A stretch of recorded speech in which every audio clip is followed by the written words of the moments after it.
તો આજે આપણે કાંતાબાના હાથનું સેવ ટામેટાનું શાક ખાવાનું છે, એટલે આપણે ટામેટા કટ કરીને તૈયાર કરી લીધા છે અને સેવ લઈ લીધીશું. તો ચલો બધું તૈયાર કરીને રાખીએ અને કાંતાબાને બોલાવી લઈએ.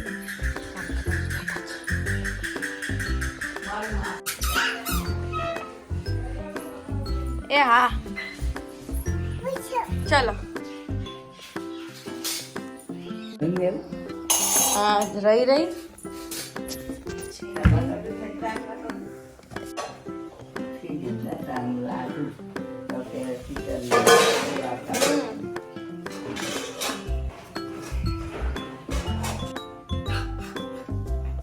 એવું ના કરાય. આપણે તપેલીમાં તેલ લઈ લીધું છે. હવે તેલ ગરમ થાય એટલે તેલની અંદર આપણે રાઈ અને જીરું નાખીશું. તો તેલ ગરમ થઈ રહ્યું છે આપણું. તો તેલ ગરમ થઈ ગયું છે એટલે એની અંદર આપણે રાઈ અને જીરું નાખીશું.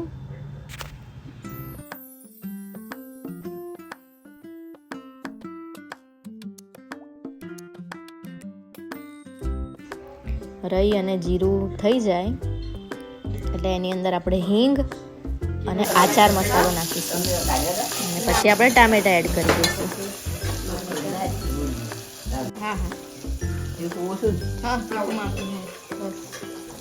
હવે આપણે બધા એક પછી એક મસાલા એડ કરી દઈશું. હળદર, મરચું, ધાણા જીરું અને ગરમ મસાલો.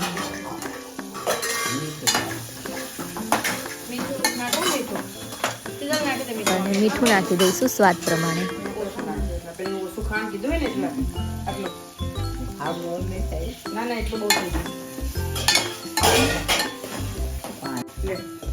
બસ હવે આની અંદર આપણે ખાસું બધું પાણી નાખી દઈશું. એક ગ્લાસ ભરીને આપણે પાણી એડ કરી દઈશું. અને બસ આવી રીતે હવે આપણે ટામેટાને ચડવા દઈશું.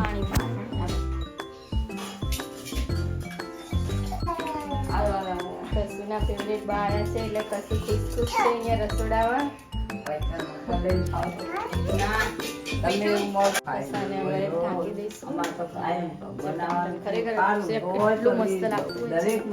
મેં કાલે એમના હાથનું શાક ખાધું ઘરે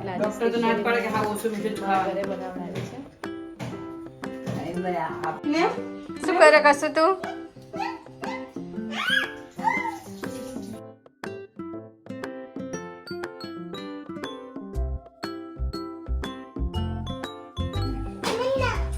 લઈ લઉં એક મિનિટ ભાઈ.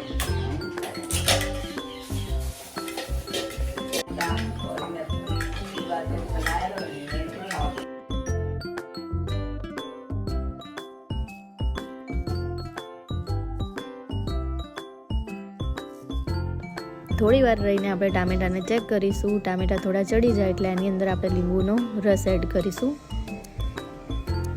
તો અહીં અમે એક અડધા લીંબુનો રસ એડ કરવાના છીએ. તમે તમારા સ્વાદ પ્રમાણે લીંબુનો રસ એડ કરી શકો છો. બહુ જ ખાશે.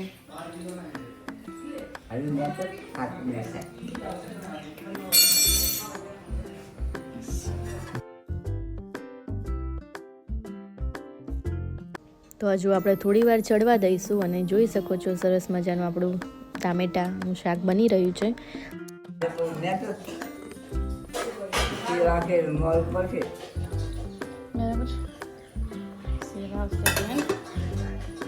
અમારે જોઈતું હશે ને તો થવા દઉં ને.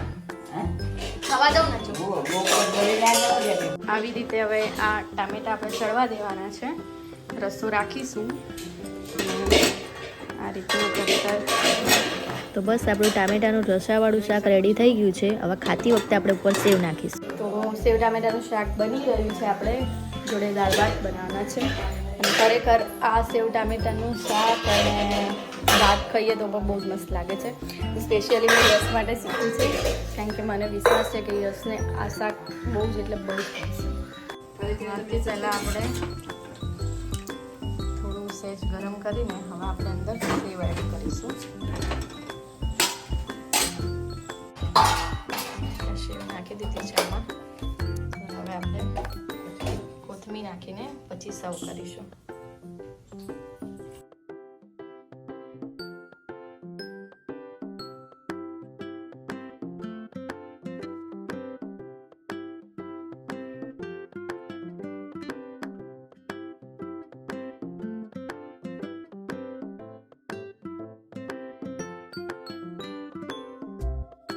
એવું કરો પેલા ફોન કરે એટલે ખબર પડે.